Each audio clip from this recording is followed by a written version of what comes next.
Hey guys, I'm Dave. And I'm Len. And today we reviewed SPI's The Crimean War. What is this, from the 70s or when is this from? 70s. I think 77. Oh, okay. We played two scenarios. The scenarios in the game are Alma, Balaclava, Inkerman, and Tichirnia River. I'm sure I mispronounced all of them, but it's your game. Why don't you start it off? Well, this is like a quad game about the four battles of the Crimean War. It's the last Napoleonic war, and it was a very frustrating one, which we found playing two of the games. So it's a simple one side moves, then there's defensive fire, then there's offensive fire. And then there's melee if you're adjacent to somebody, and then you roll to rally your disrupted units. Mm-hmm. They have basically battalions, battalion level, and you have three numbers: the firepower, melee, and the morale. Morale gets very important because when you do fire combat, you calculate your firepower, then you roll, you get a number, and the number equals or greater than the morale. The defender is disrupted, and if it's really over, you start retreating. And morale melee has you have to start adjacent and be undisrupted, and then you roll depending on what your morale is, and you cross-index that by the terrain the defender's in to determine the result. Melee can be very deadly and very quickly, so it's actually a reflection of state of art in 1977. They have now back-sighted counters, but nobody gave a thought on doing things like, identifying different divisions or different commands, which made setting up kind of a problem. And of course, yeah, both games we played in this. What were the two scenarios? Balaclava and what else? And this one. Oh, okay. What was this one called? I forget. Touching the river, or whatever it is. Well, one thing I noticed, I haven't read the rules. I just played the game. I like the game. One thing I noticed though is each time would it take you about 40 minutes to set up the game. Yeah. And other thing I noticed, like I said, I like the game, but there's a few things that probably could have been better. Other thing is there's a disrupted side to the counter, and if you look at it from a distance, you can't really tell it's disrupted. So he smartly just marked a dot on the back of each counter, so it's easier to tell if it's disrupted. It seemed to work well. And the other thing is there was no range for the artillery printed on the counter, so you had to look them up on a chart to see, which is kind of a headache. I mean, I guess once you got to memorize, it's no big deal, but until then, every time you fire your artillery, you got to look it up. But other than that, that's only real. Oh, other thing is, I would have liked it if it had steps, the counters. Everything in this game is, it's a disruption game. Basically, you disrupt and push stuff back. It's pretty rare that something actually gets destroyed. So I would have liked multiple steps or two steps on each counter better. Well, I was thinking more modern things is like leaders on the map with a command radius, so they can only move so many units at a time, and also have an army morale level when you lose so much. Yeah, that would have been helpful because like these. There's like, didn't mean to interrupt you, but there's like, the last scenario we did, there's like 15 turns, and it was obvious by like turn 9 who was going to win. Yeah, because I couldn't see, you played it very carefully. Just the Tsar would be proud of you. The Sardinians, the terrain they were in was pretty complex, so I was really like, hesitant to attack over there. I mostly attacked with just artillery because I've noticed in games if you're attacking, you're the attacker and you go into really complex terrain, any slight mistake you make is going to get magnified. So that's why I was pigeon-toeing over there. Yeah, I was surprised because you really didn't push over there. And the Sardinians had low firepower, low melee, but they had actually very good morale. Morale of 4, which is in this game, it means that you probably have a 50% chance of rallying, and not routing. Yeah. Yeah, they had a good selection of artillery for them too, and some of them started in readouts and stuff.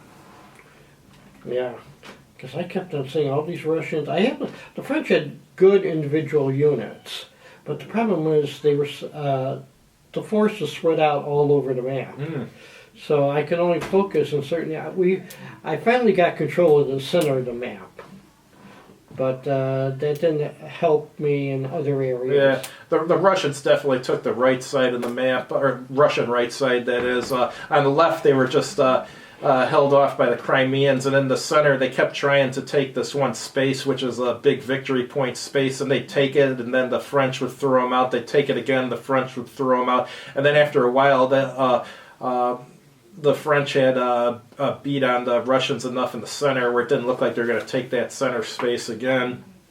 Yeah, because one of the victory conditions, there's this aqueduct, and the Russians have to get, every unit they get over it, they get victory points at the end of the game. And he already got 2 over, and the way we're looking at it is nothing prevent him next turn from going over some more. Yeah, most of the victory points the Russians got was on the right side. There's basically a line on the map. If they got units over, then that assisted with the victory. So they were able to get a lot over there. But like I said, in the center, the French definitely held it, and on the Russian left, the Sardinians held it well too. So now that we finished 2 games and we're thoroughly exhausted, this is old style where you did a lot of calculations. Yeah. Nowadays, I was thinking you'd probably do something like roll 2 dice for the combat. I got firepower. What's a good one? 5. I roll 5 dice, and if I roll a 6, you lose a step or a strength point or whatever. So how was the clarity of the rule book? I didn't read the rule book. I just played the game. actually, it wasn't too bad. That's good. Yeah, because I think the only problem I had, the only problem I really had with this game is that my eyes are not as good as they used to be. The only problem is, if it had bigger print, I'd be happier. But but in 1977, I had no problems reading these rules. Well, nowadays, war gamers, most of them are either middle-aged or senior citizens, whereas back in the 70s and stuff, the majority of them were much younger than that. Yeah, and also the counters were easy to read and everything else. See, actually, the thing is, the big secret now is that nowadays the war games are actually very well written because people have more experience in editing.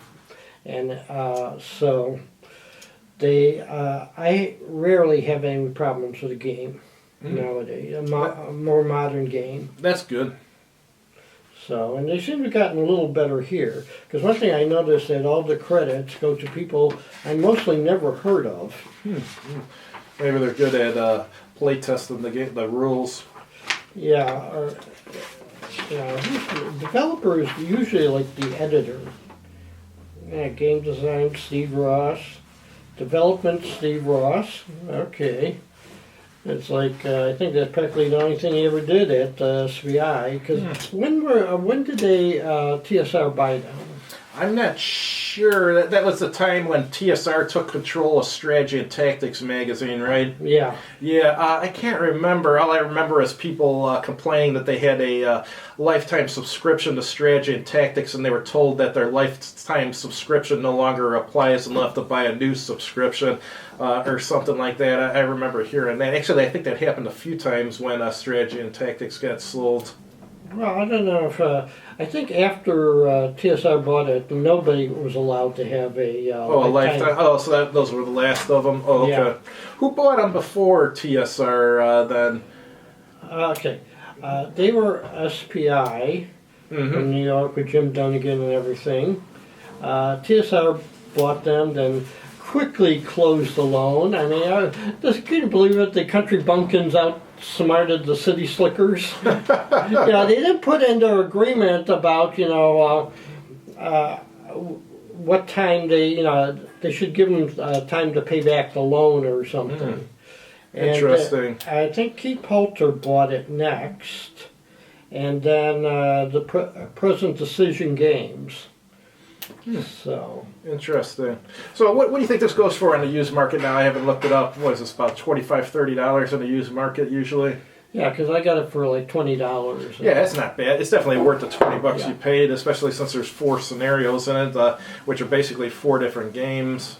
And I was about to say, if you're one of the few people who like the Crimean War, this is a bargain. Yeah, I wouldn't say I got nothing against the Crimean War. I just don't game it very often. But this one I definitely liked. This one, if you're into the Napoleonic period and want to change of pace, this is good. Mm-hmm. And it tends to have the bad reputation caused by the war correspondents who talked about all the problems the British had. Well, actually, it was a very confused war. You had 2 Christian nations joining with the Turks to decide who should control the holy places in Jerusalem. And it's like a lot of people look at this and say, why are the Christian nations siding with Turkey? They should, all 3 of them, gang up on Turkey and divide them up. But 19th century politics is different. Gotcha. So, All right. So, question is, do you recommend it? if you have an interest in the period, definitely. Yeah, I recommend it even if you don't have an interest in it. It is a pretty good game. I'm not much of a black powder player, but I thought this was fun. I would play it again. So, anyhow, that's all we got. What are we playing next week? Eagles of Rome. Oh, Eagles of Rome. Very good. All right. Have a good one, guys. Yeah.